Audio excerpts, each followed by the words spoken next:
বিলুপ্তির পথে শত বছরের ঐতিহ্য ও সংস্কৃতির সাক্ষী মৃৎশিল্প। পরিবর্তনের আধুনিকতার ছোঁয়ায় প্রাচীন এই শিল্প তার জৌলস হারাতে বসেছে। টিকে থাকা কঠিন হয়ে পড়েছে শিল্পীদের। আরিফুল ইসলাম সাব্বিরের তথ্যচিত্রে জানাচ্ছেন ইউসুফ হাসান নাইম।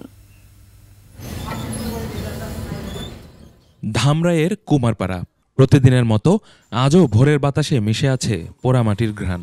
কুমারের মুন্সিয়ানায় তৈরি হচ্ছে মাটির তৈজসপত্র। এজন্য শিল্প আর ঐতিহ্যের এক মেলবন্ধন।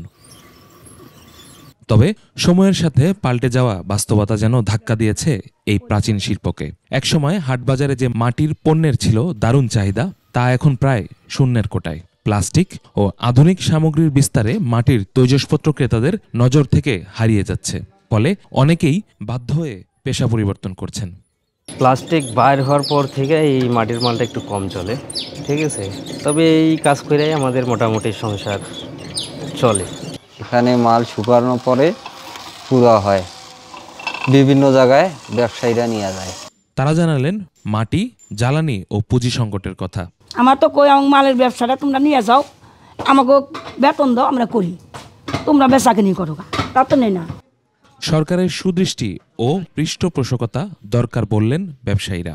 মাঠের অলরাউন্ডার আমি, আর ঘরের allrounder Tylox. Tylox toilet cleaner, clean মানেই টাইলক্স। আমাদের দেশ থেকে যদি বাইরে আমরা এক্সপোর্ট ইম্পোর্ট করতে পারি, তাহলে এখানে বৈদেশিক মুদ্রাও এখানে আনা সম্ভব আমাদের দেশের জন্য। ঐতিহ্যবাহী এ শিল্প রক্ষায় নানা পরিকল্পনার কথা জানান উপজেলা নির্বাহী কর্মকর্তা। লোন প্রাপ্তির ক্ষেত্রেও যদি তারা আমাদের কাছে আসে, অবশ্যই আমরা এটা লোনের জন্য কিভাবে ব্যবস্থা করা যায় সেই ব্যবস্থাটা নেওয়া হবে। এবং জায়গা থেকে বিভিন্ন সফট স্কিল ট্রেনিংয়ের আমাদের বরাদ্দ আসে, যদি এটা বরাদ্দগুলো আসে, আমরা তাদেরকে দক্ষ কারিগর তৈরির একটা প্রশিক্ষণ আয়োজন করব। আধুনিকতার মাঝেও জাপান, চায়না, কোরিয়া ও ভারত মৃৎশিল্পের ঐতিহ্য ধরে রেখেছে, কিন্তু দেশের চিত্র একেবারেই উল্টো। শিল্পটিকে রক্ষায় কার্যকর উদ্যোগ নেওয়ার দাবি সংশ্লিষ্টদের। Yusuf Hasan Naim, desk report, 21 television.